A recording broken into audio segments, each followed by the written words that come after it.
Irmãos queridos, vamos abrir a palavra de Deus no Evangelho de Jesus Cristo, conforme o relato de Lucas, capítulo 24, verso 49.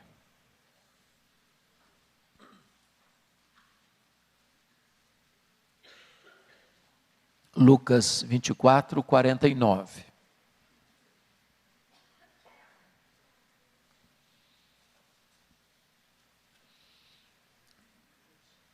Está escrito: eis que envio sobre vós a promessa de meu Pai. Permanecei, pois, na cidade, até que do alto sejais revestidos de poder. Agora, Atos dos Apóstolos, capítulo 1.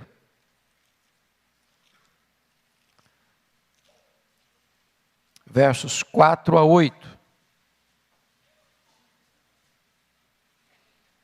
Jesus já havia ressuscitado, e antes de ir aos céus, está escrito: e comendo Jesus com eles, com os discípulos, determinou-lhes que não se ausentassem de Jerusalém, mas que esperassem a promessa do Pai, a qual disse ele: de mim ouvistes.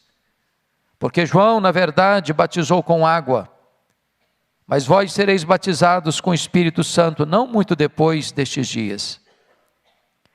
Então os que estavam reunidos lhe perguntaram: Senhor, será este o tempo em que restaures o reino a Israel? Respondeu-lhes: não vos compete conhecer tempos ou épocas que o Pai reservou pela sua exclusiva autoridade, mas recebereis poder ao descer sobre vós o Espírito Santo. E sereis minhas testemunhas, tanto em Jerusalém como em toda a Judeia e Samaria, e até os confins da terra. Agora, capítulo 2, versos de 1 a 4. Ao cumprir-se o dia de Pentecostes, estavam todos reunidos no mesmo lugar.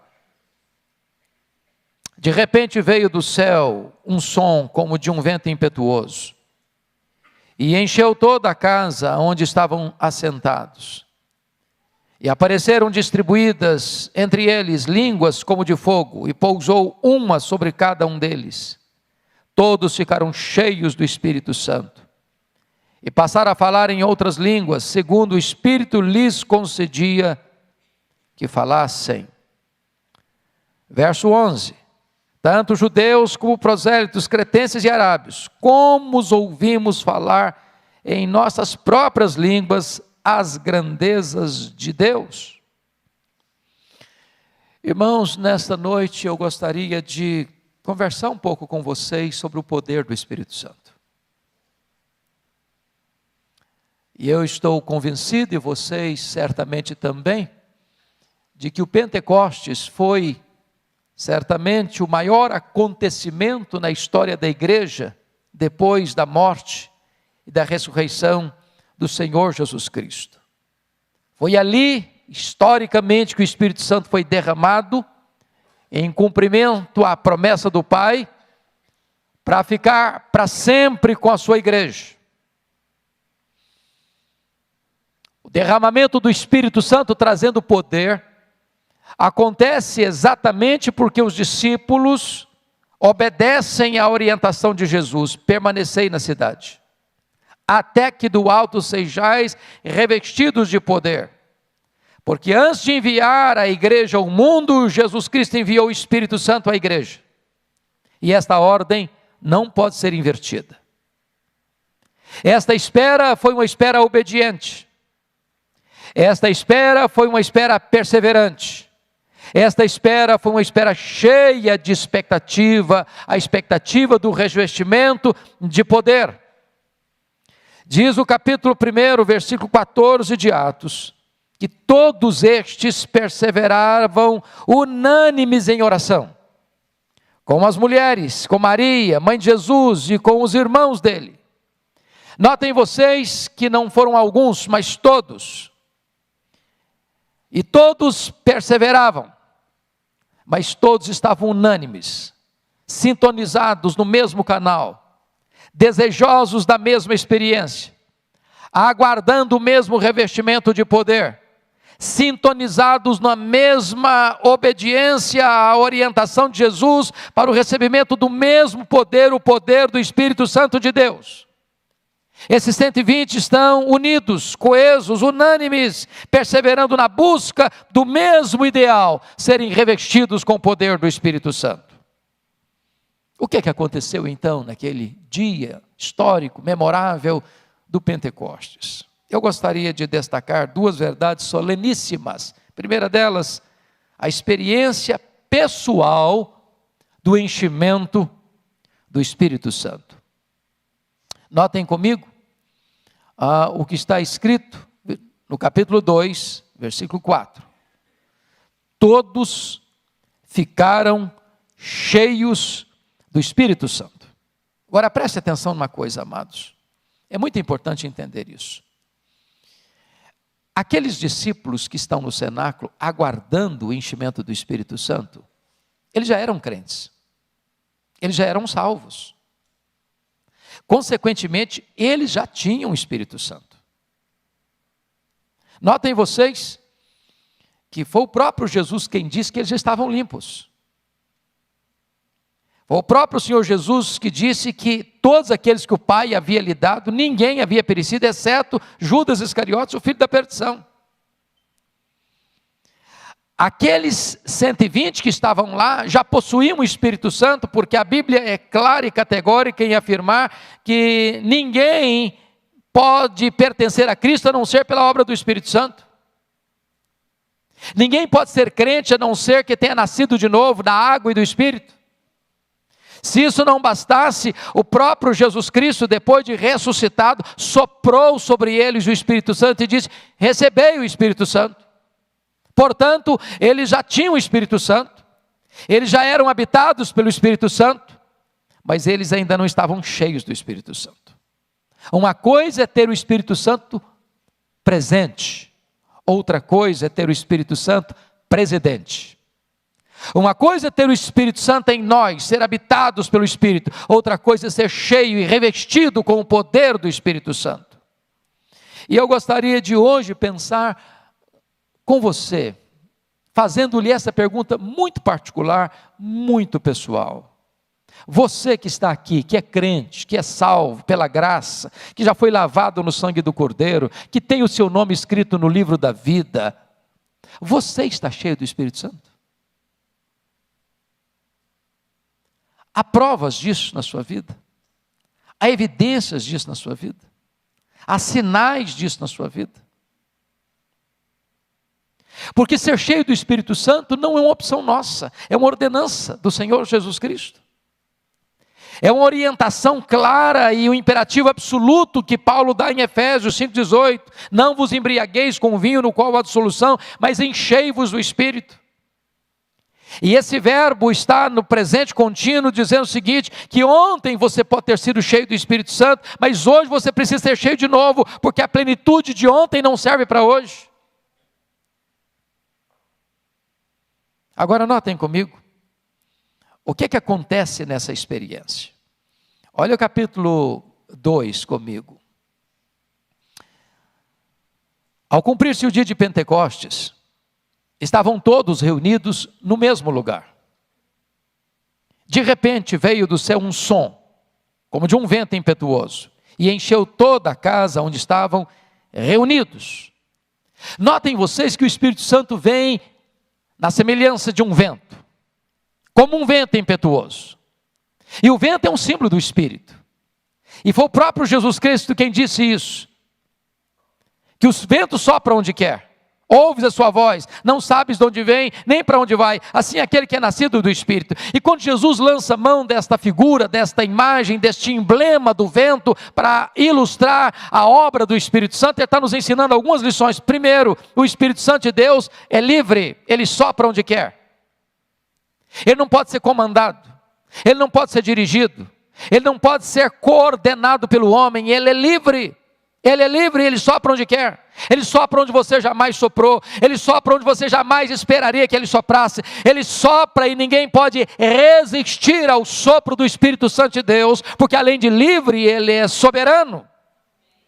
Ele é soberano, Ele sopra numa cadeia, Ele sopra numa escola de samba, Ele sopra num campo de futebol, Ele sopra numa boate, Ele sopra no bar da esquina, Ele sopra num terreiro de macumba, Ele sopra lá no hospital, Ele sopra na praça, na rua, aqui na igreja, dentro da sua casa, no leito de um hospital. Ele é soberano, Ele sopra onde quer, mas Ele é misterioso. Você não administra o Espírito Santo, você não domestica o Espírito Santo. Ele é livre e Ele é soberano. E Ele vem, diz o texto, como um vento impetuoso, irresistível. Mas notem comigo, por gentileza, versículo 3. E apareceram, distribuídas entre eles, línguas como de fogo. E pousou uma sobre cada um deles. Notem vocês que a experiência do enchimento não é coletiva, mas particular, pessoal. E desta forma, irmãos, a plenitude do Espírito Santo é para pessoas, é para indivíduos, é para você, é para mim.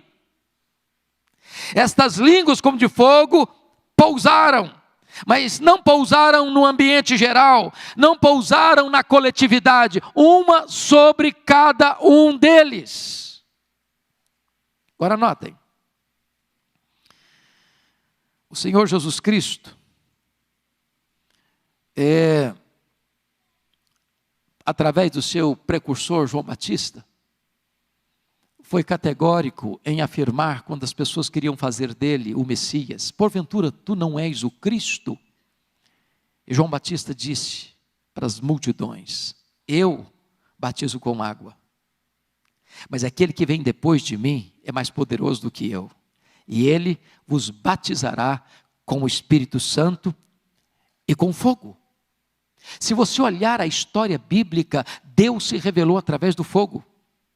Foi assim lá na sarça ardente, no Monte Sinai. Foi assim lá no Monte Carmelo, com o profeta Elias.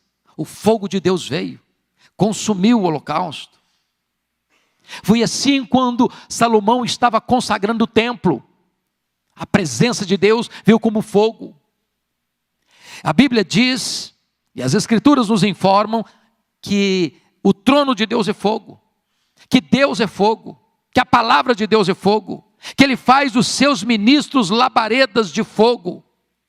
E agora o Espírito Santo vem como línguas como de fogo, porque Jesus veio e a promessa de que Ele viria e batizaria com o Espírito Santo e com fogo. É claro que esse texto é um texto que dá margem para alguns e outros estudiosos dizerem que não, que batismo com o Espírito Santo é uma coisa e que batismo com fogo é o oposto de batismo com o Espírito Santo. Mas notem vocês que o texto não está dizendo Ele vos batizará com o Espírito Santo ou com fogo, mas Ele vos batizará com o Espírito Santo e com fogo. De tal maneira que as mesmas pessoas recebem tanto um quanto o outro. E aí me leva a uma ideia feita por Edwin Orr. Edwin Orr esteve aqui no Brasil no centenário do presbiterianismo. Talvez foi a pessoa, pelo menos que naquela época, mais conhecia e pregava sobre avivamento na história da igreja. E Edwin Orr relata um fato curioso, que ele estava pregando num grande culto de praça pública, uma grande multidão, e ele tem uma atitude que gera inicialmente muita estranheza, porque ele chama dois pastores à frente. Um pastor aspersionista, como um presbiteriano, por exemplo, e um pastor imersionista, como o irmão pastor Batista, por exemplo.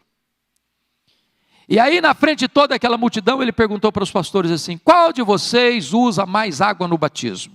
Gerou um constrangimento no auditório. Era uma pergunta impertinente. Era uma pergunta que gerava uma espécie de constrangimento público para aqueles dois ministros do Evangelho.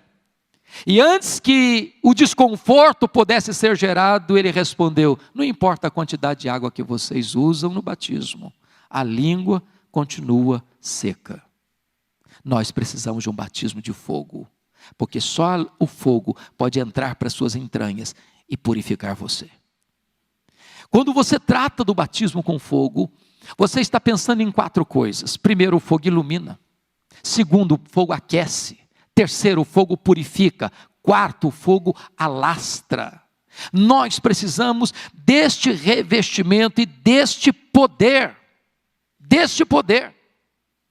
Aliás, quando você vai estudar as Escrituras, lá no livro de Levíticos, capítulo 6, 5 vezes aparece lá a exortação, a instrução, para não deixar o fogo apagar sobre o altar.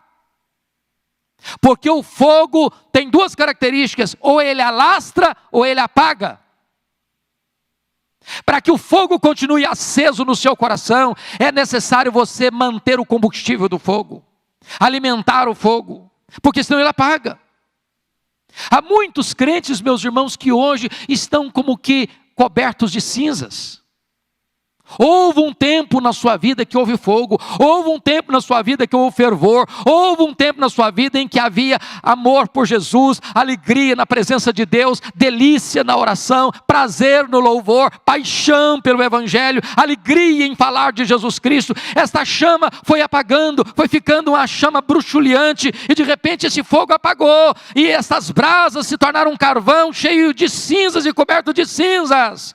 Por isso o apóstolo Paulo diz para Timóteo: Timóteo, reavive, meu filho, o dom que há em você. E a palavra reavivar aí é o uso de foles para acender as brasas, para levantar o fogo, para aquecer novamente, para trazer fogo de novo. Nós precisamos deste fogo do Espírito Santo de Deus.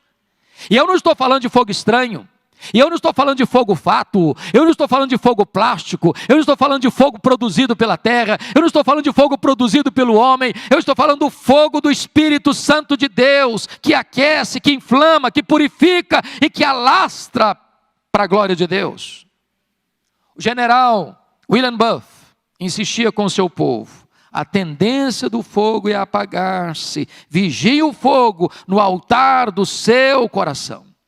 Irmãos, nós precisamos de uma igreja inflamada, quentinha, viva, cheia do fogo do Espírito de Deus. Às vezes eu olho para alguns crentes, parece mais uma barra de gelo do que uma fornalha acesa. Parece mais uma barra de gelo conservando o religiosismo, quando na verdade nós devemos ter o coração aquecido. Perguntaram certa feita para Dwight Lyman Moody, ou Moody, como é que começa um avivamento na igreja? Ele diz o seguinte: você quer começar um avivamento na igreja? Acenda uma fogueira no púlpito. O crente precisa ter fogo no coração, fogo de fervor, de entusiasmo, de alegria, de paixão pela obra de Deus, de zelo pela glória de Deus.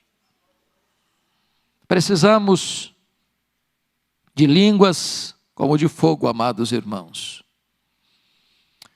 Não basta você arrumar a lenha, não basta você colocar a oferta no altar, é preciso que o fogo venha.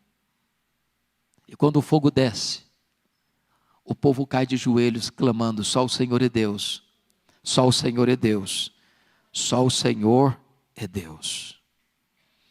Mas a segunda coisa que eu gostaria de tratar nesse texto, irmãos, não é apenas a plenitude do Espírito Santo, mas o revestimento de poder. Revestimento de poder. E é isso que Jesus prometeu. Em Atos 24, 49. Permanecei na cidade até que do alto sejais revestidos de poder. Pois foi exatamente isso que Jesus reafirma em Atos 1. Versículos 4 e 5, determinou-lhes que não se ausentassem de Jerusalém, mas que esperassem a promessa do Pai, a qual disse ele: de mim ouvistes, porque João na verdade batizou com água, mas vós sereis batizados com o Espírito Santo.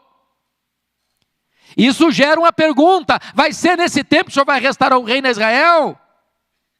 E Jesus responde: vocês não têm essa competência de descobrir, de ficar investigando, de ficar lucubrando sobre tempos ou épocas, mas recebereis poder ao descer sobre vós o Espírito Santo. E sereis minhas testemunhas, tanto em Jerusalém como em toda a Judéia e Samaria e até os confins da terra. E eu gostaria de olhar aqui algumas coisas com vocês. Primeiro, irmãos, não há cristianismo sem poder. Não há cristianismo sem poder. Sabem por quê? Porque o Evangelho é o poder de Deus.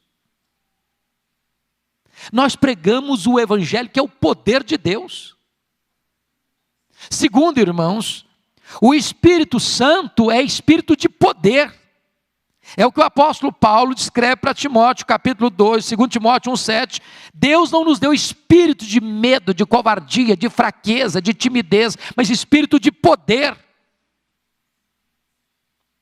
Paulo diz em 1 Coríntios 4,20 que o reino de Deus não consiste de palavra, de discurso, mas o reino de Deus consiste de poder.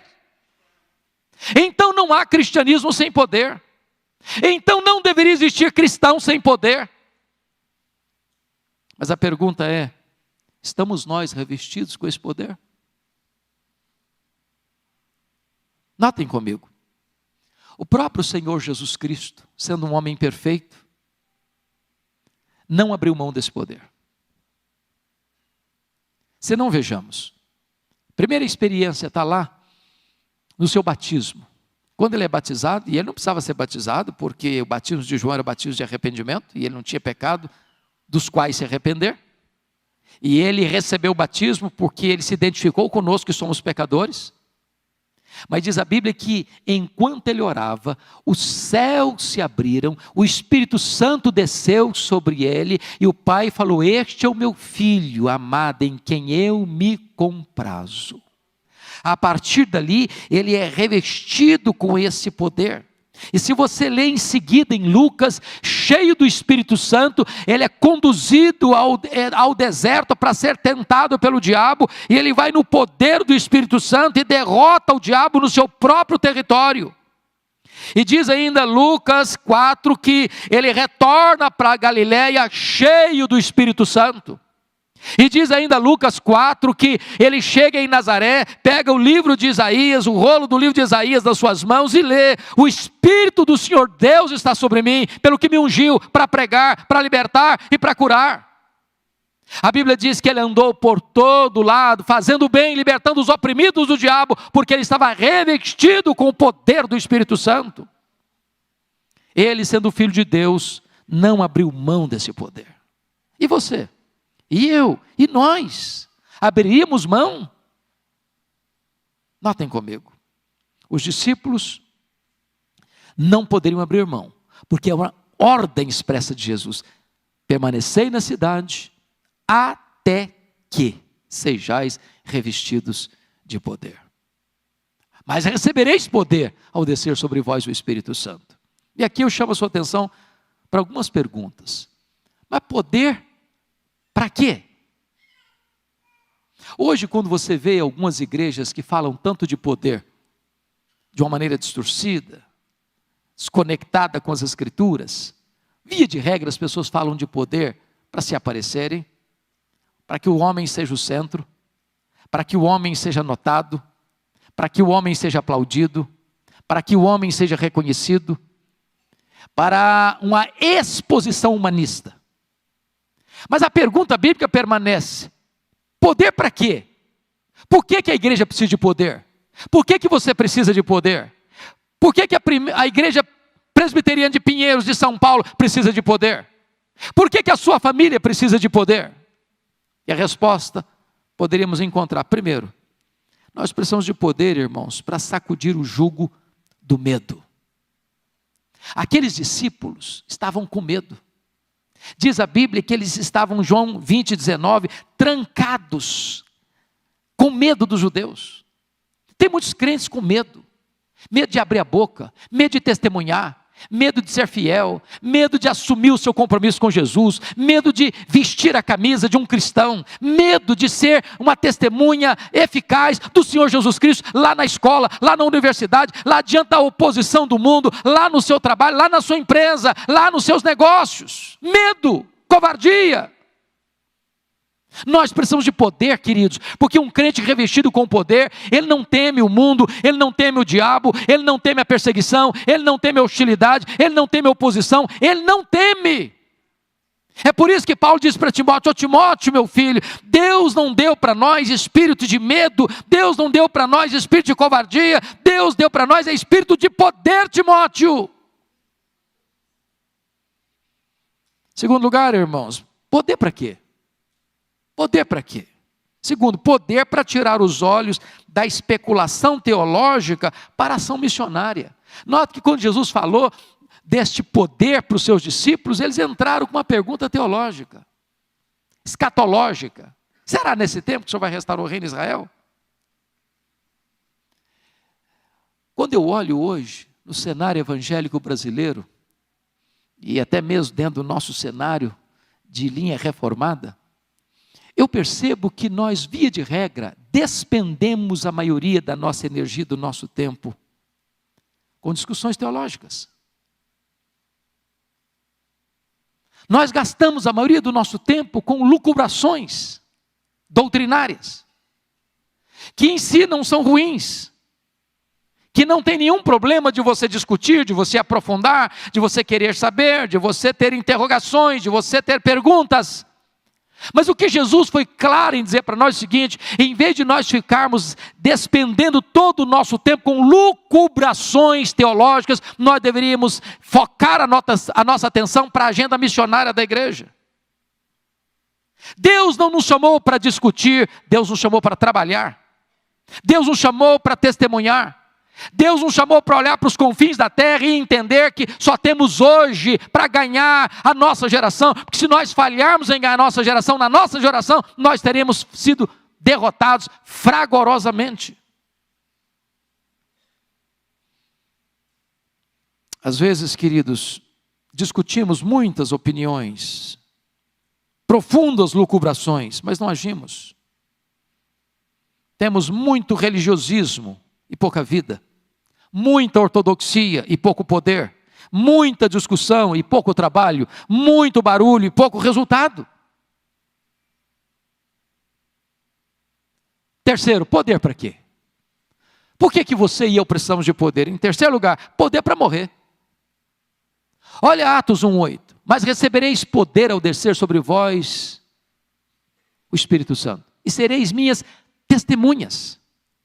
A palavra testemunha, na língua grega, é a palavra de onde vem a palavra portuguesa mártir. Irmãos, ser crente hoje está ficando muito fácil. Não custa nada para a gente. Não custa nada. Quando Jesus Cristo dá essa palavra, já começava a ensaiar uma ideia de que o Senhor, que era conhecido na época, era César. E você afirmar Jesus é o Senhor, era não ser politicamente correto, era uma espécie de infidelidade ao Estado, era uma espécie de conspiração ao imperador, e isso cresceu, isso se avolumou, e chegou um ponto em que alguém dizia o seguinte: Jesus é o Senhor da minha vida. Ele era levado ao martírio, ele era jogado às feras, ele era queimado vivo, ele era crucificado, e somente aqueles que dispunham-se a morrer por Jesus tornavam-se cristãos. O que custa você ser um cristão hoje? Às vezes aplausos, reconhecimento, elogios. Deixa eu dizer uma coisa para você, meu amado. Se você não está pronto para morrer, você não está pronto para viver. Se você não tem uma causa pela qual morrer, você ainda não está preparado para viver. Qual é a causa que leva você a dar sua vida? O que é que faz brilhar os seus olhos? O que é que enche o seu peito de entusiasmo? Qual é a grande bandeira da sua vida? Qual é a grande plataforma da sua vida? Qual é o grande projeto da sua vida? Para que você existe? A não ser que você tenha a disposição de dar a sua vida, como Estevão deu a sua, como Paulo deu a sua, como Perpétua deu a sua, como tantos mártires do cristianismo se dispuseram a morrer, nós não teremos vivido de modo digno do crucificado. Precisamos de poder para morrer. Quarto lugar, poder para quê? Poder para quê? Poder para perdoar. Mas recebereis poder ao descer sobre vós o Espírito Santo, e sereis minhas testemunhas, tanto em Jerusalém, como em toda a Judeia e Samaria. E Samaria? Sim, Samaria. Preste bem atenção nisso comigo, por favor. Se você ler Lucas, Evangelho de Lucas, capítulo 9, quando Jesus desce do monte da transfiguração, e ele já está no final do ministério, porque se você ler Lucas, capítulo 9, a partir do verso 51, 53, Jesus já está caminhando para Jerusalém. e caminhando para a cruz. Todo mundo lia isso no rosto dele. E aí Jesus tem que passar pela aldeia dos samaritanos. Sabe o que aconteceu? Os samaritanos não quiseram receber Jesus. Aí Tiago e João, que eram irmãos, disseram assim para Jesus: Senhor, só quer que a gente manda descer fogo do céu sobre esse povo? E preste atenção que o fogo que eles estavam querendo lá não era fogo do Espírito Santo, não. Era fogo de destruição. Em outras pessoas, o Senhor quer que a gente elimine esse povo? Que esse povo morra? Aí o que acontece? Jesus vai para Jerusalém. Jesus morre na cruz. 3 dias depois Jesus ressuscita. 40 dias Jesus fica entre eles. Jesus vai para o céu. 10 dias depois Jesus derrama o Espírito Santo. Mas antes de derramar o Espírito Santo, Jesus diz para eles assim: vocês vão ser testemunhas lá em Samaria. Aí o diácono Filipe vai para Samaria.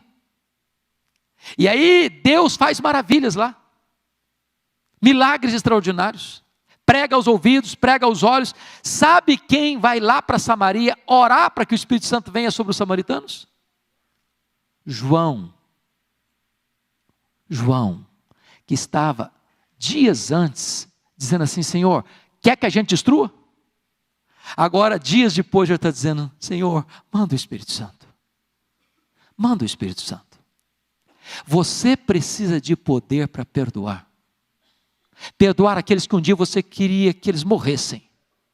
Perdoar aqueles que um dia você queria que se acabassem. Perdoar aqueles que um dia você queria ser o agente da destruição deles. Sem poder não tem perdão, meus irmãos. Sem perdão, sem poder tem mágoa. Sem perdão tem ranço. Sem perdão tem divisão. Sem perdão tem separação. Sem perdão tem muralha levantada entre as pessoas. Mas quando o Espírito Santo vem, ele quebra barreiras, ele derruba mágoa, ele derruba ranço, ele derruba amargura, ele derruba ressentimento. Quando o Espírito Santo vem, você se reconcilia, você ama, você abençoa, você ora, você quer que as pessoas sejam salvas, você quer que as pessoas sejam alcançadas pela plenitude do Espírito Santo, que um dia encheu também a sua vida. Nós precisamos do poder do Espírito Santo para perdoar. Poder do Espírito Santo para quê, irmãos? Para quê? Notem comigo, 5º lugar, poder do Espírito Santo para falar de Cristo com intrepidez.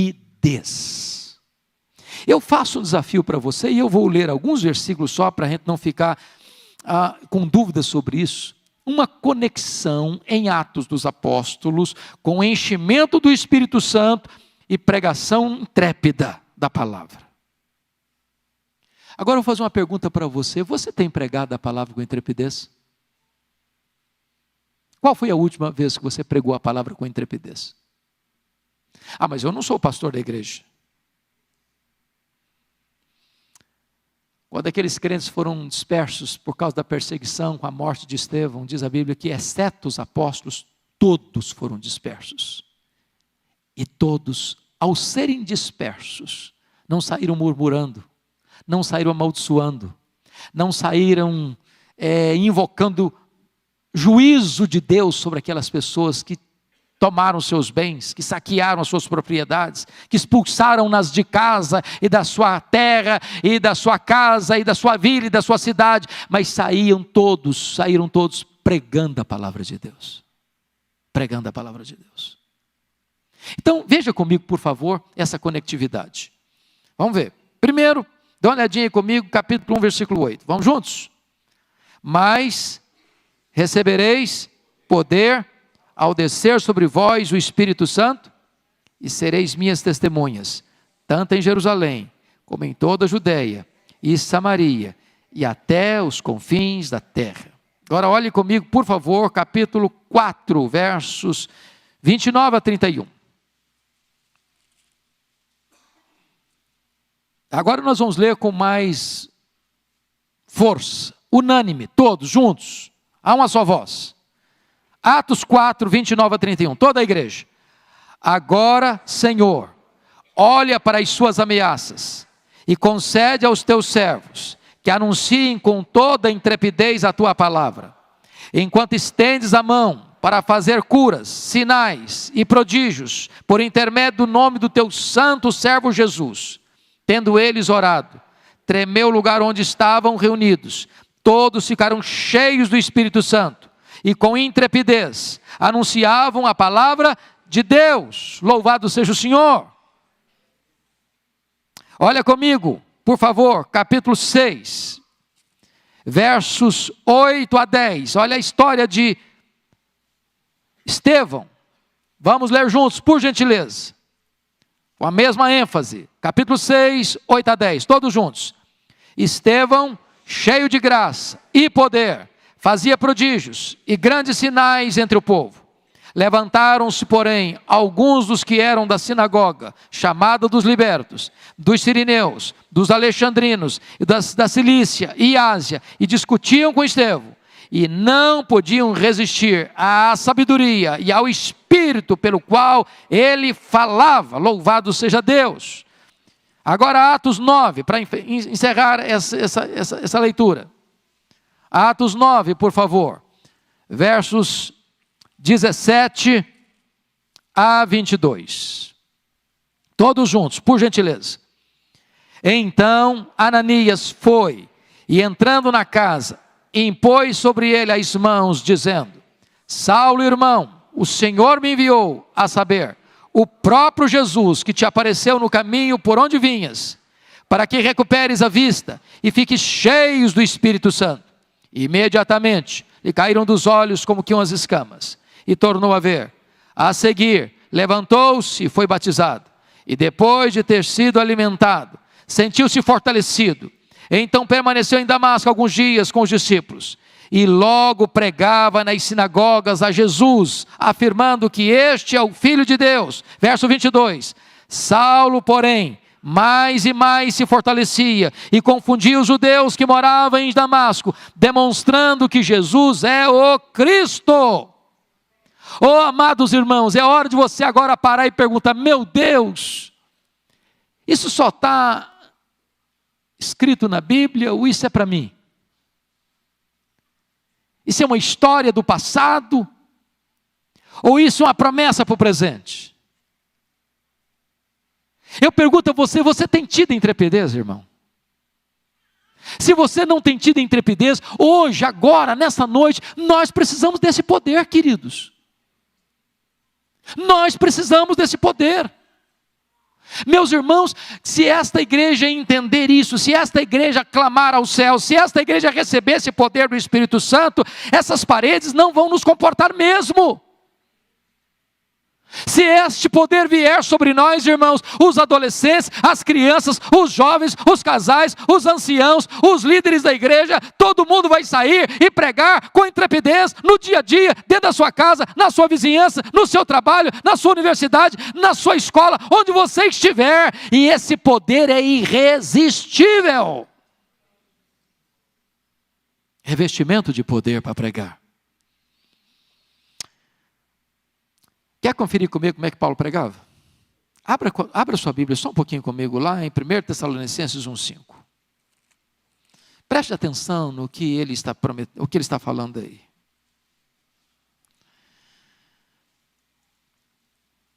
Eu queria que a igreja toda lesse comigo. 1 Tessalonicenses, capítulo 1, versículo 5. Toda a igreja. Há uma só voz, vamos ler. Porque o nosso evangelho não chegou até vós tão somente em palavra, mas sobretudo em poder, no Espírito Santo e em plena convicção, assim como sabeis ter sido o nosso procedimento entre vós e por amor de vós. Meus amados, vocês precisam orar pelos pregadores. Ore pelo pastor Ival, ore por mim, ore pelos pastores da igreja. Alguém já disse que banco sem oração é púlpito sem poder.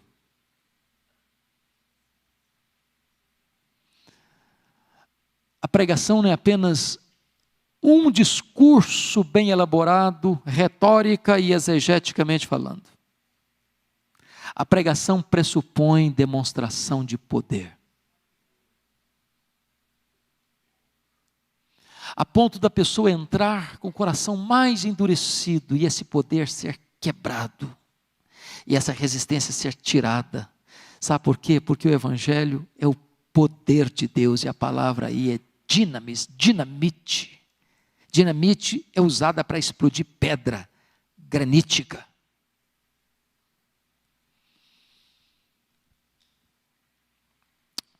Quando George Whitefield foi ordenado ao sagrado ministério, com 20 anos de idade, ele, antes de pregar o seu primeiro sermão, ele orou a Deus e jejuou durante 2 dias. E no seu primeiro sermão, depois de pregar, reuniu-se uma comissão para despojá-lo do ministério. Porque 15 pessoas no auditório foram profundamente comovidas, a ponto de chorar e soluçar em voz alta. E eles acharam aquilo muito estranho, porque eles não estavam acostumados com aquelas coisas. E aí um pastor mais experiente, mais maduro, disse: meus irmãos, nós estamos pregando há tanto tempo e não acontece nada.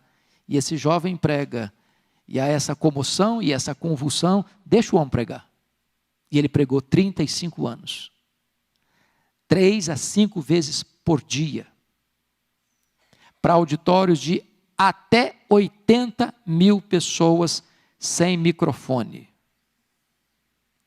O maior fenômeno do mundo em pregação ao ar livre. Nunca na história nenhum homem pregou como George Whitefield. Todo dia, 3 a 5 vezes por dia, para auditórios de 2.000 a 80 mil pessoas. Com o poder do Espírito Santo.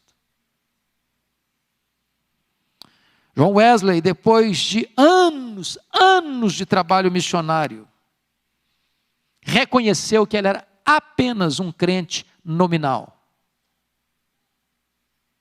Apenas um crente nominal. É estranho dizer isso, não? Um missionário não convertido. Um missionário religioso. Um missionário que aprendeu os clichês, os cacuetes. E ele converte-se a Cristo no dia 24 de maio de 1738, num culto dos morávios, na Aldersgate Street, em Londres. Nesse mesmo ano, ele desejou uma experiência mais profunda com Deus. E na madrugada de 31 de dezembro, já 1º de janeiro de 1739, às 3 horas da madrugada, ele, seu irmão Carlos, George Whitefield, mais 60 irmãos, prosseguiram naquela vigília de oração, até às 3 horas da madrugada, quando o Espírito Santo foi derramado com grande graça e poder sobre eles. Eles ficaram cheios do Espírito Santo. Eles sacudiram a Inglaterra. Eles experimentaram um poderoso avivamento. Ele pregou mais 52 anos depois desse revestimento. Ele morreu no dia 2 de março de 1791. E os historiadores dizem que muitas vezes ele ia pregar nas minas de carvão. E aqueles homens encarvoados, de repente uma fileira branca começava a romper o ciclo do carvão, as lágrimas rolando, porque havia poder para pregar a palavra de Deus. Vocês conhecem a história de Moody, que rogou a Deus para usá-lo, que ele quis ser usado por Deus, orava por isso, até o dia que ele foi revestido com esse poder. E depois que ele é revestido com esse poder, ele leva a Cristo mais de 500 mil pessoas. Às vezes temos resultados, irmãos, eu concordo, temos resultados, o pastor prega, pastor Arival, eu prego, outros pregam, a gente vê de vez em quando ali, um fruto aqui, outro fruto ali. Mas nós queremos mais, queridos, nós precisamos de mais. Para quando uma pessoa entrar por aquelas portas, ela tem uma sensação tão profunda da presença de Deus, o impacto tão irresistível da glória de Deus, que ela vai ser impactada. profundamente impactada. E os nossos cultos serão celeiros de conversão.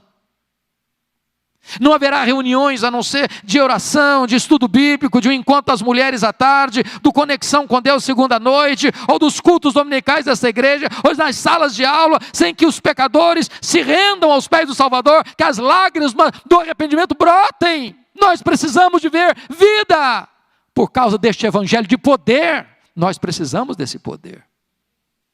Eu preciso desse poder. Você precisa desse poder. E eu queria fazer essa pergunta e eu quero parar aqui. Isso mexe com você? Você crê que Deus tem isso para você? Você crê que isso é para hoje? Você crê que isso é promessa de Deus?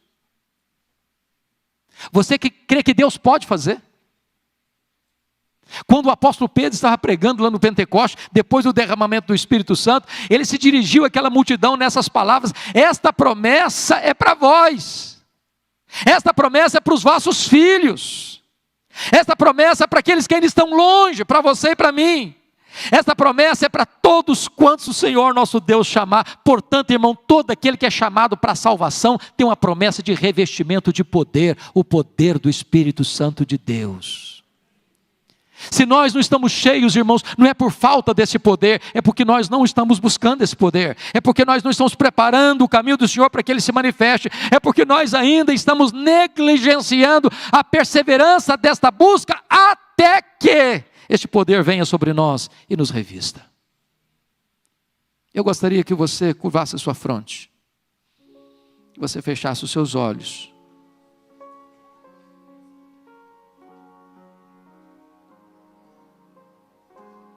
Que você sondasse agora mesmo o seu coração. E a pergunta é essa: você está cheio do Espírito Santo?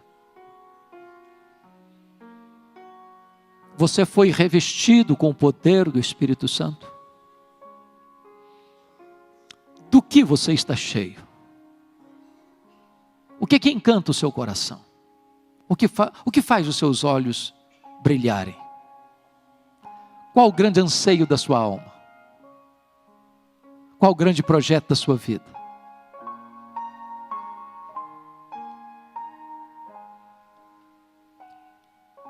Quando Moody estava sendo cheio do Espírito Santo, lá em Nova York, ele disse: ainda que me dessem toda a riqueza do mundo em troca dessa experiência, eu rejeitaria.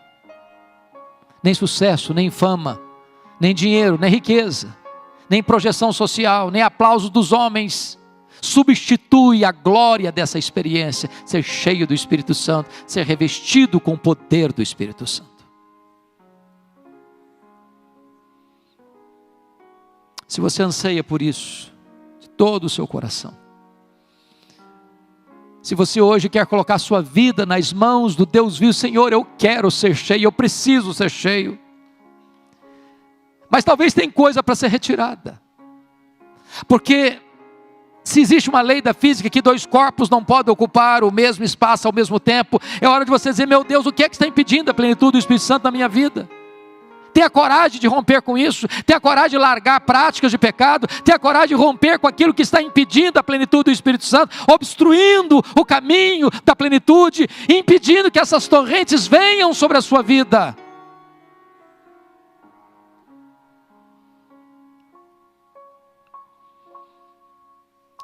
Senhor Deus, aqui está o teu povo, aqui está a tua igreja, aqui estamos nós.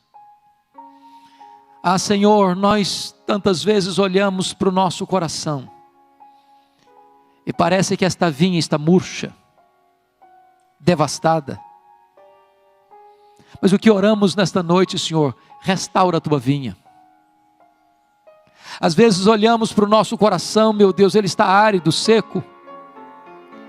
porque temos informação, temos conhecimento, sabemos do que tu fizeste no passado, tu podes fazer no presente, mas nós ainda não fomos revestidos com este poder do Espírito Santo. Senhor, sopra sobre nós nesta noite o alento do Espírito Santo, sopra sobre nós o vento do Espírito Santo, Senhor. Tira as cinzas, Senhor, inflama as brasas, acende esse fogo santo no nosso coração, em nome de Jesus. Dá-nos intrepidez, dá-nos espírito de ousadia, dá-nos capacidade de olhar para as grandes frentes para pregar a tua palavra, ir até os confins da terra. Dá-nos, ó Deus, amor à tua obra, dá-nos desapego das coisas deste mundo, Senhor, e dá-nos amor à obra da evangelização em São Paulo, neste estado, nessa nação e ao redor do mundo, meu Deus. Desperta a tua igreja, levanta a tua igreja, reaviva a tua igreja para a glória do teu nome. Sopra sobre nós um sopro de vida nesta noite e enche-nos do Espírito Santo e reveste-nos com o poder do Espírito Santo, em nome de Jesus, para a glória de Jesus. Aleluia. Amém.